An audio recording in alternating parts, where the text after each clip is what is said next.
अब देखिए इसमें हेडिंग लिख लीजिए अगली, स्वतः प्रवर्तित प्रक्रम। हेडिंग लिखिए स्वतः प्रवर्तित प्रक्रम।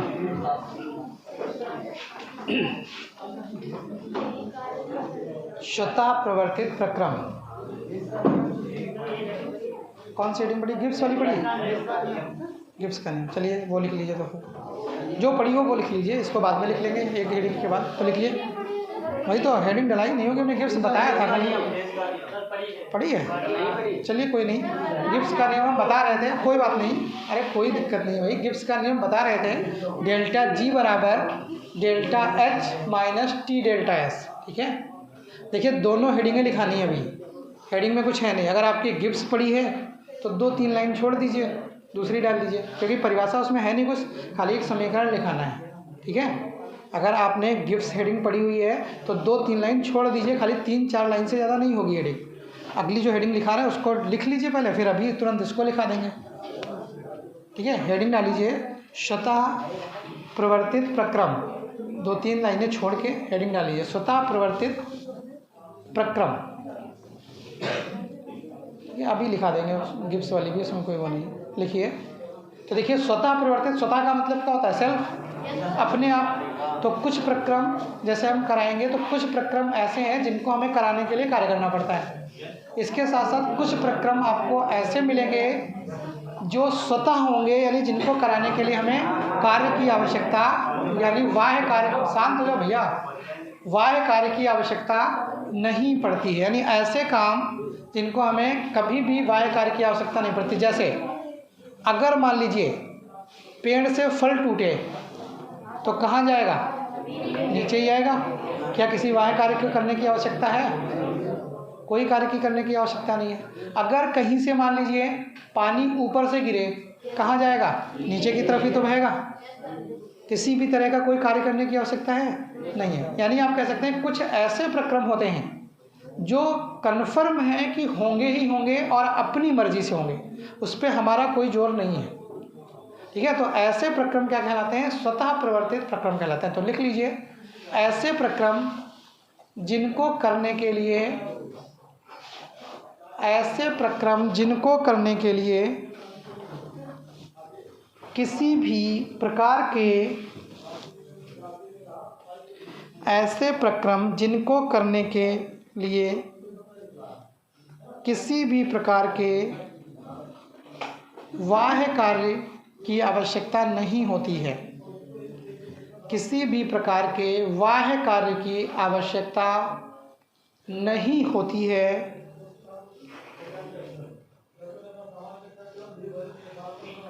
स्वतः प्रवर्तित प्रक्रम कहलाते हैं। स्वतः बाह्य कार्य की आवश्यकता नहीं होती है, स्वतः प्रवर्तित प्रक्रम कहलाते हैं। स्वतः प्रवर्तित प्रक्रम कहलाते हैं। जैसे जैसे जल का ऊपर से नीचे गिरना, जैसे जल का ऊपर से नीचे गिरना, जैसे जल का ऊपर से नीचे गिरना, ठंडी वस्तु से, गर्म वस्तु से ठंडी वस्तु की ओर ऊष्मा का स्थानांतरण होना, गर्म वस्तु से ठंडी वस्तु की ओर ऊष्मा का स्थानांतरण होना, गर्म वस्तु से ठंडी वस्तु की ओर ऊष्मा का स्थानांतरण होना।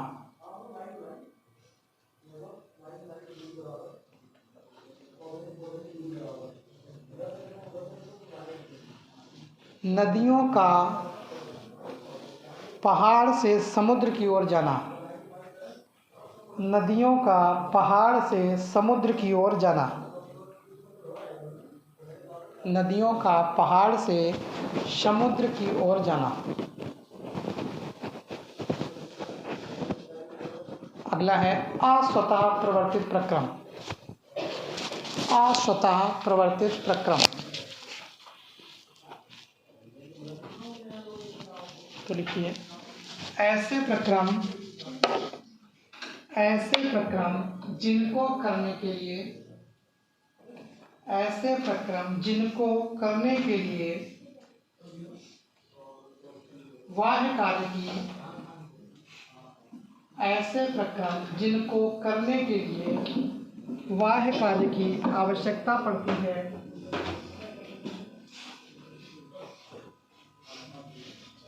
जिनको करने के लिए बाह्य कार्य की आवश्यकता पड़ती है, अस्वतः प्रवर्तित प्रक्रम कहलाते हैं।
प्रवर्तित प्रक्रम कहलाते हैं। ठीक है, जैसे कोई भी प्रोसेस जिसमें हमें कार्य करना पड़ रहा हो, जैसे अगर हम क्या कर दें, ठीक है, पानी को नीचे से ऊपर कर दें, ठीक है, तो हमें क्या करना पड़ेगा, कार्य करना पड़ेगा।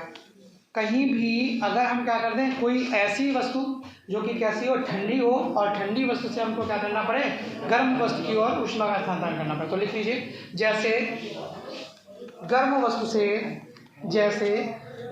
वस्तु से ठंडी वस्तु की ओर ऊष्मा का, गर्म वस्तु से ठंडी वस्तु की ओर ऊष्मा का,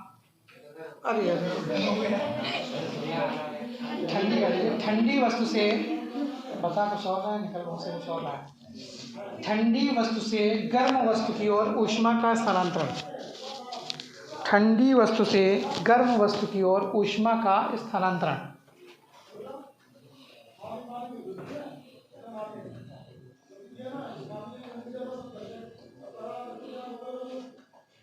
ठीक है, अब हेडिंग लिख लीजिए, गिब्स जो पढ़ी हो, क्या पढ़ी है, गिब्स फलन, गिब्स ऊर्जा, जो कुछ भी पढ़ा हो, क्या पढ़ा है,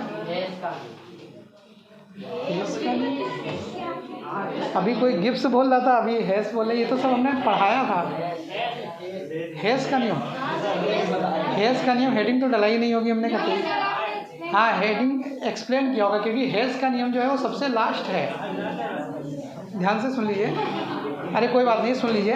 कल हमने आपको बताया था, हमने कहा था कि समझा रहे हैं, पहले चैप्टर आपका खत्म हो गया समझाने की दृष्टि से, कराया था नहीं कराया था, ये भी तो बताया था आपको, बहुत सारे प्रक्रम बताए थे।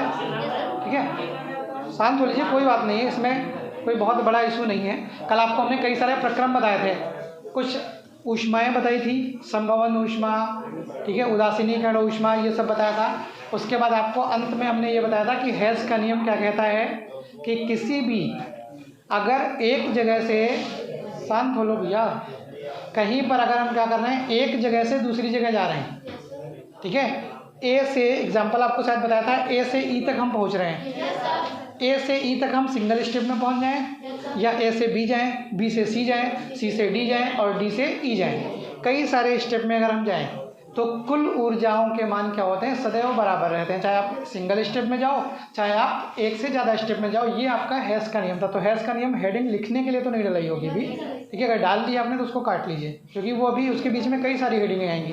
गिब्स, हाँ हम मान सकते हैं गिब्स की हेडिंग डला दी होगी, क्योंकि गिब्स ही कराने जा रहे थे हम कल, ठीक है। तो अब लिख लीजिए गिब्स फलन या गिब्स ऊर्जा, जो कुछ भी डाल लिया हो लिख लीजिए गिब्स फलन। तो लिखिए गिब्स फलन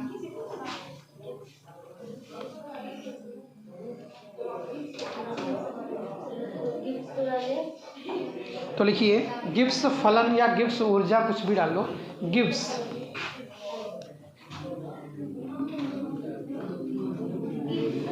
ठीक है, गिब्स, गिब्स नहीं है, GIBBS होता है गिब्स, ठीक है। बा, बकरी वाला बा, गिब्स। तो देखिए गिब्स फलन है क्या, जैसे आपने देखा है एंथैल्पी और एंट्रोपी आपको बता चुके हैं।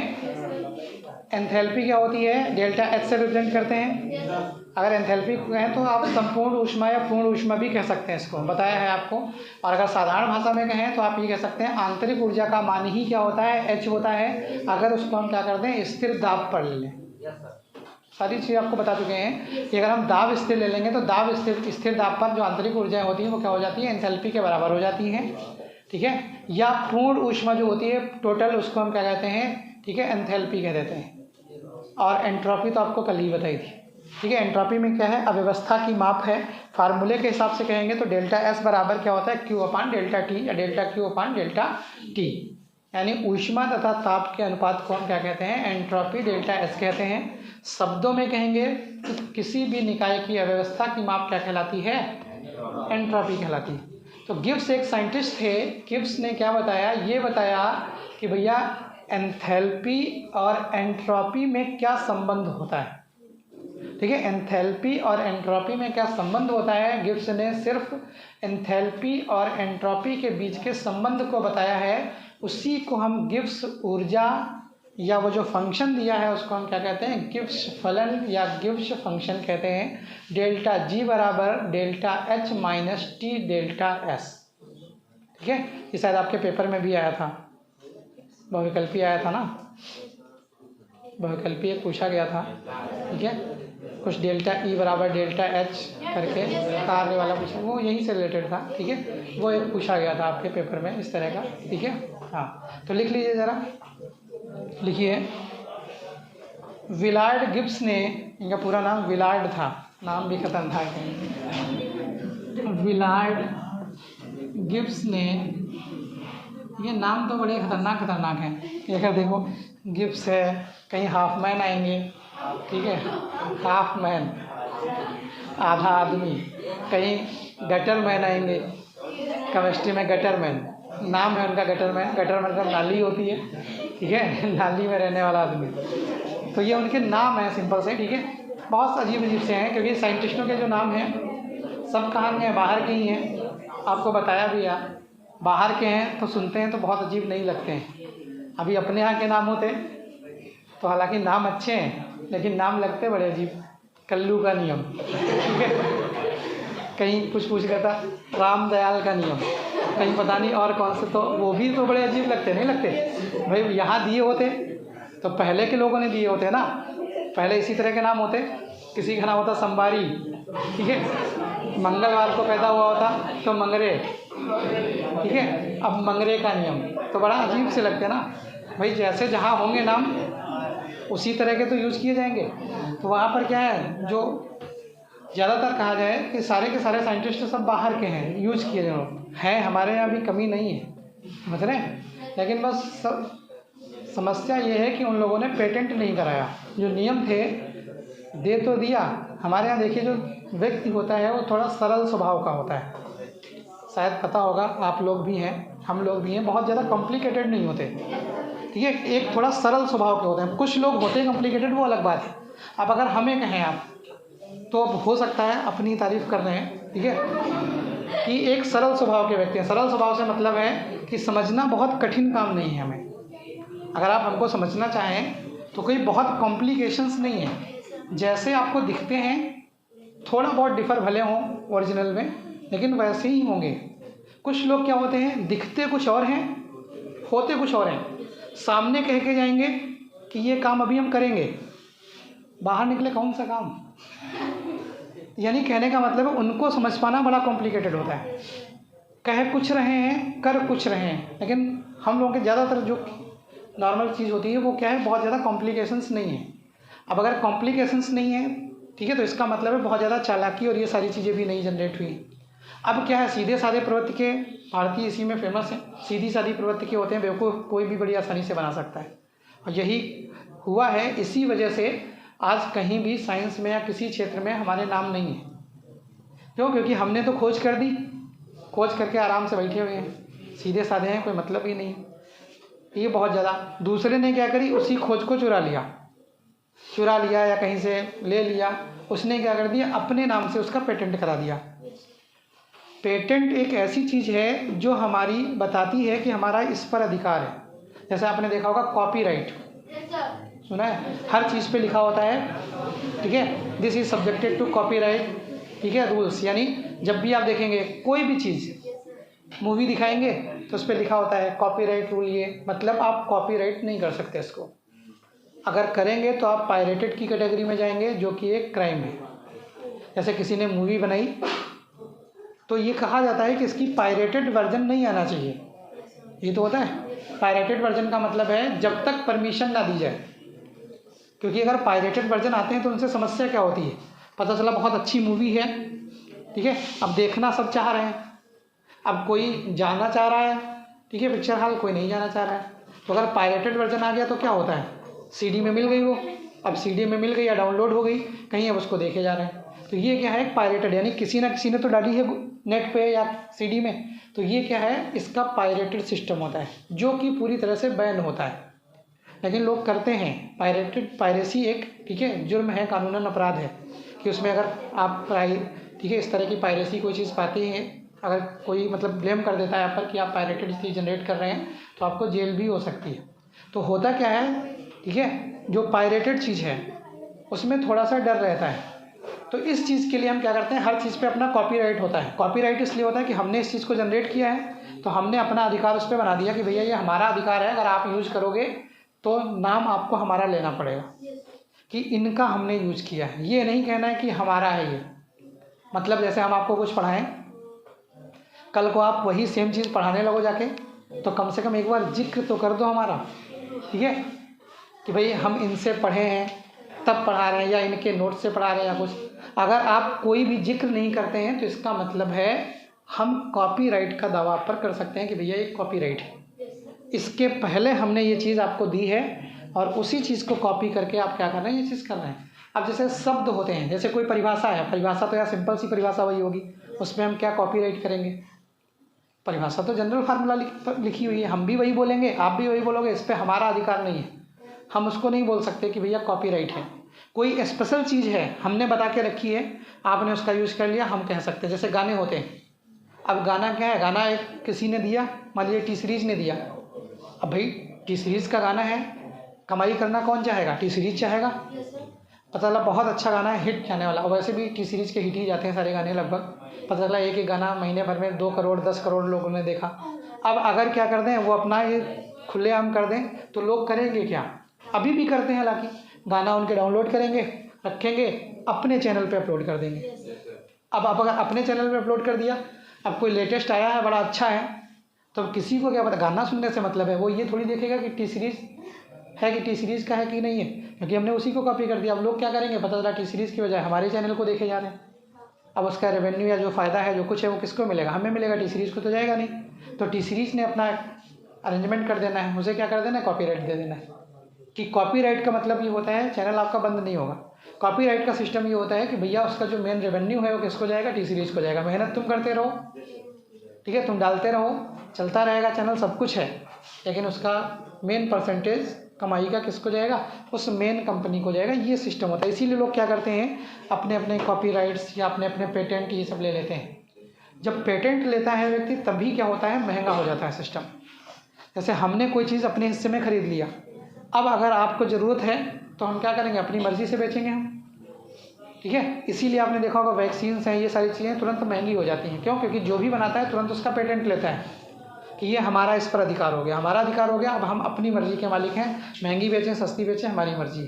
पोलियो, ठीक है, सभी लोग जानते होंगे पोलियो ड्रॉप इतनी सस्ती इसीलिए वो फ्री में दी जाती है क्योंकि जिसने उसको बनाया था, क्योंकि भैया पोलियो एक बहुत बड़ी समस्या थी हमारे देश के लिए नहीं, पूरे विश्व के लिए। जैसे कोविड आया है, कोविड से भी ज़्यादा खतरनाक, क्योंकि वो तो पूरी तरह से हाथ पैरों को ही अपंग कर देती थी और परमानेंट चलती थी। मतलब ऐसा नहीं है कि एक को हुआ क्या हुआ, मतलब बिल्कुल छाई हुई थी वो चीज़। इसलिए क्या किया गया, उसकी वैक्सीन तैयार करी गई कि भैया इसको किसी तरह से हटाया जाए, ये किया जाए। तो जब उसको हटाया गया तो जिसने भी उसकी वैक्सीन तैयार करी उसने उसका पेटेंट नहीं लिया। इसलिए नहीं लिया कि अगर हम पेटेंट ले लेंगे तो अभी ये दवा महंगी हो जाएगी, और अगर महंगी हो जाएगी तो सबको अवेलेबल नहीं हो पाएगी, क्योंकि ज़रूरत सबसे ज़्यादा गरीबों को है इस चीज़ की। अमीर तो दवा करा ही लेंगे, फिर गरीब ही विकलांग रह जाएंगे बेचारे। ठीक है, पता चला वही सब पोलियो से ग्रसित है। तो उन्होंने क्या किया, एक समाज सेवा के तौर पर या कह सकते हैं एक बेहतरी के तौर पर उन्होंने उसका पेटेंट नहीं लिया। इसीलिए आज हमको क्या है, फ्री में मिल रही है और इतनी आसानी से अवेलेबल हो जाती है। वरना यही अगर पेटेंट ले ली गई होती दवा तो आज यही हो सकता है, जब बच्चा पैदा होता, ठीक है, तो 10-10, 5-5 हज़ार की 2-2 बूंद पिला रहे होते अगर पेटेंट। क्योंकि जो भैया पेटेंट लेता वो जितनी महंगी कहता उतनी महंगी, क्योंकि जब पता है फ्यूचर जा रहा है साथ में। अब जैसे अन्य बीमारियां हैं, BCG है, ये सब है, ये सब कोई ज़रूरी है कि किसी को हेपेटाइटिस होगा कि नहीं होगा, इसकी तो गारंटी नहीं है। तो वो टीके नहीं भी लगेंगे, BCG, हेपेटाइटिस और ये सब काम चल जाएगा व्यक्ति का। पोलियो का नहीं लगता, ये पोलियो की ड्रॉप नहीं पिलाई जाती तो बड़ा खतरनाक है, क्योंकि शुरुआत में पता चलेगा नहीं, थोड़ा बड़ा होगा तब पता चला पैर इतना पतला रह गया, अब इतना पतला रह गया, अब बड़ी समस्या है। अब उसमें क्योंकि हड्डी का कोई डिसऑर्डर हो तो चलो ऑपरेशन करके सही कर दिया, जब उसमें ग्रोथ ही नहीं हो रही अब उसको कहाँ से सही कर लेंगे हम। इसीलिए उन्होंने क्या किया था, इस चीज़ को किया था कि पोलियो की दवा का पेटेंट नहीं लिया था। इसीलिए आज इतनी आसानी से अवेलेबल है और हम लोग सही सलामत अपने पैरों पर खड़े हैं, वरना पता नहीं कौन किसका शिकार हो जाता। तो ये कुछ चीज़ें होती हर चीज़ का। तो हमारे यहाँ के जो लोग थे उन्होंने क्या किया, जितनी चीज़ें जनरेट करी, किसी पर अपने अधिकार को नहीं जताया। जब आप किसी पे अपने अधिकार को जताया नहीं तो लोगों ने क्या कर दिया, उसका मिसयूज़ करना शुरू किया। यहाँ की चीज़ें ले जाकर लोगों ने क्या कर दिया, अपने अपने नाम से उनको पब्लिश करना शुरू कर दिया। तो अब वो खोजें किसकी हो गई, उन लोगों की हो गई। और ऐसा नहीं है कि खोजा नहीं गया, सारी चीज़ें लगभग इंडिया में खोजी गई।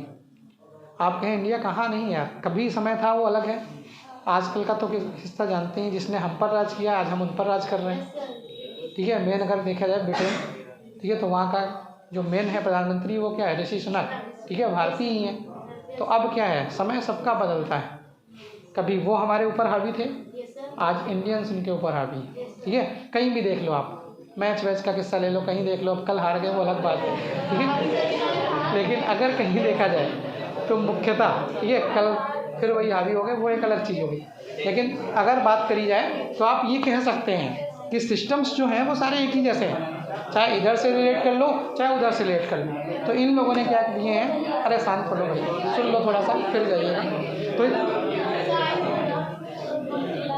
चलिए अब लिख लीजिए फिर, ठीक है, सुनने के लायक ही नहीं है, आप लिखिए गिब्स फलन को लिखिए ज़रा। तो लिखिए क्या लिखा था, विलार्ड गिब्स ने एंथैल्पी तथा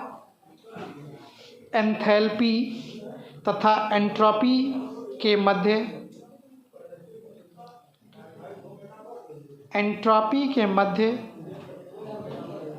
एक नए अवस्था फलन का प्रतिपादन किया,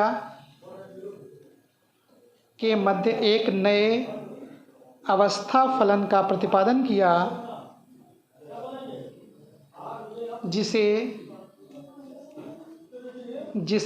गिब्स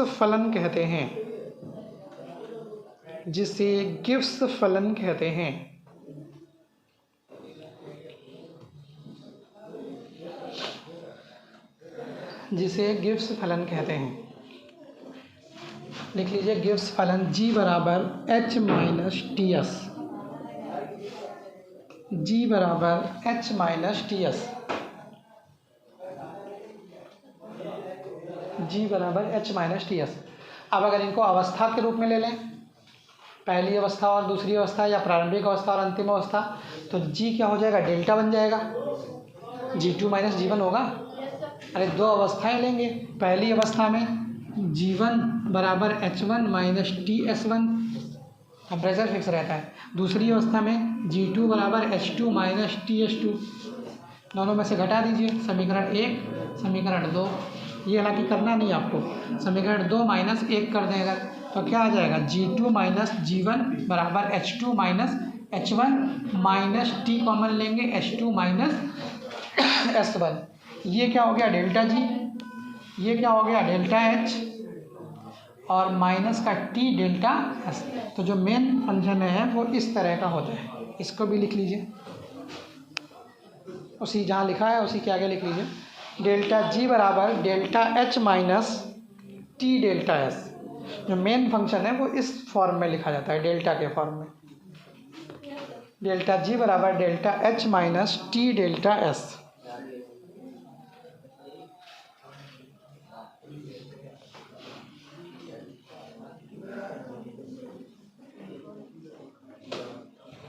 अब उसके आगे अगली हेडिंग लिख लीजिए, ऊष्मा छेपी तथा ऊष्मा शोषी क्रिया। ये यहाँ पे सर यस कैसे है? एंट्रोपी भैया, एस जो है देखिए क्या है, कौन सी चीज़, ताप बदल नहीं रहे हैं, स्थिर ताप पर ही घटना कराई जा रही है। जो घटना है वो कहाँ कराई जा रही है, स्थिर ताप पर कराई जा रही है। कहा जा रहा है कि दो अवस्थाएं हैं, ठीक है। अगर हमने क्या कर लिया, दो चीज़ें ले ली हैं जिनके क्या है, ताप स्थिर हैं, ठीक है, यानी समान ताप पर दो घटनाएं कराई जा रही हैं, ठीक है। उसमें क्या है, ताप हमने परिवर्तित नहीं किया हुआ है।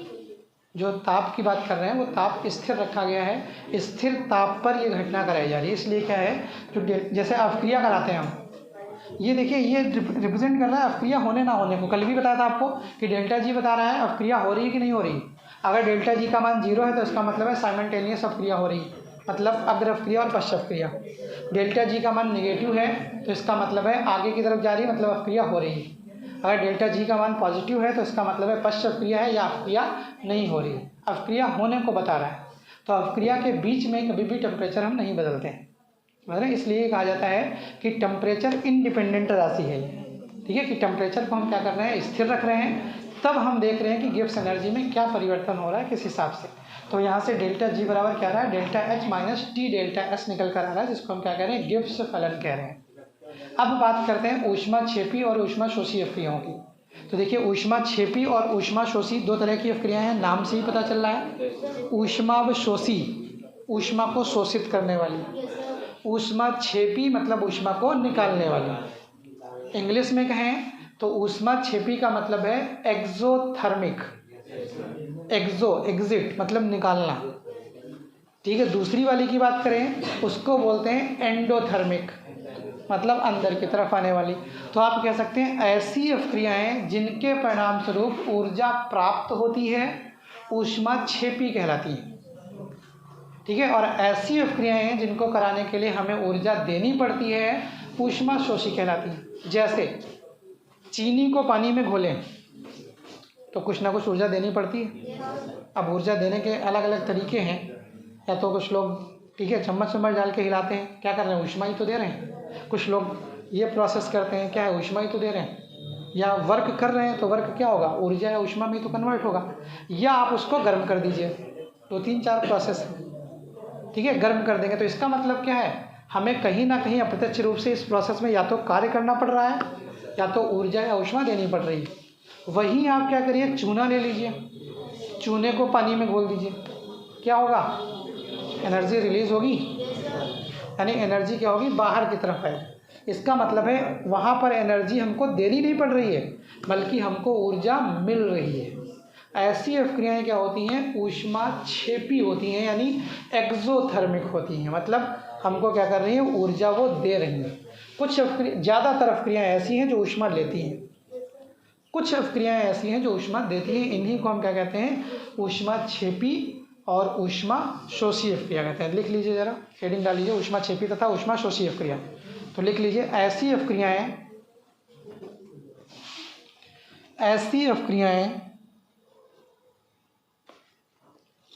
जो अपक्रिया के दौरान ऐसी अपक्रियाएं जो अपक्रिया के दौरान ऊष्मा देती हैं, ऐसी अपक्रियाएं जो अपक्रिया के दौरान ऊष्मा देती हैं ऊष्मा क्षेपी अपक्रिया कहलाती हैं।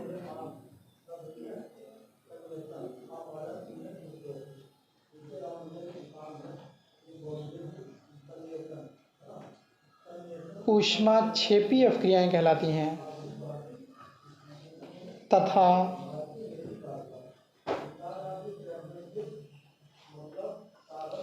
तथा जिन अपक्रियाओं को कराने पर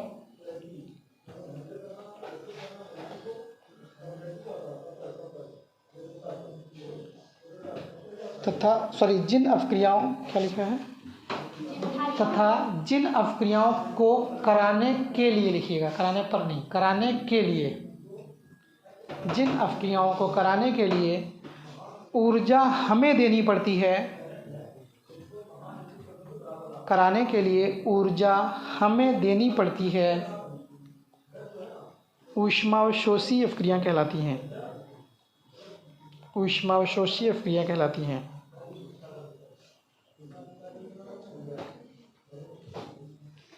ठीक है, अगली हेडिंग डाल लीजिए, संभवन ऊष्मा। ठीक है, बस खाली अब 2 परिभाषाएं हैं, फिर उसके बाद हेस का नियम है, बस खत्म चैप्टर। हेडिंग डालिए, संभवन ऊष्मा या उत्पादन ऊष्मा। संभवन ऊष्मा या उत्पादन ऊष्मा लिखा दें कि छोड़ दें? लिखा दें, चलिए। नहीं, टाइम 56 हो गया, तो लिख लीजिए, किसी निश्चित ताप पर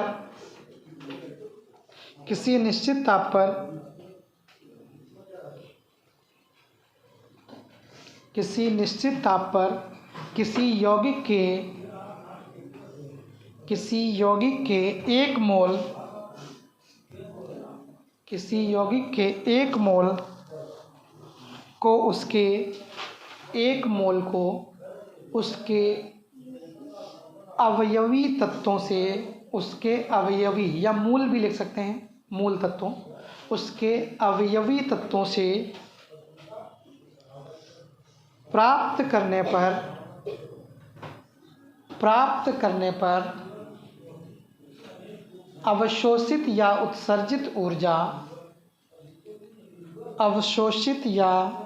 उत्सर्जित ऊर्जा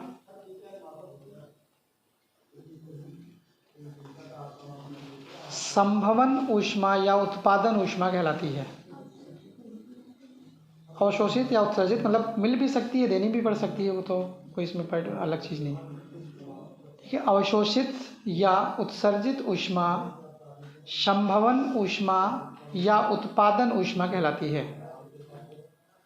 ठीक है, संभवन या उत्पादन ऊष्मा कहलाती है। अगली हेडिंग डाल लीजिएगा, दहन ऊष्मा। ठीक है, इसको कल करा देंगे, दहन ऊष्मा। ठीक है, चलिए, अब ये ख़त्म है चैप्टर।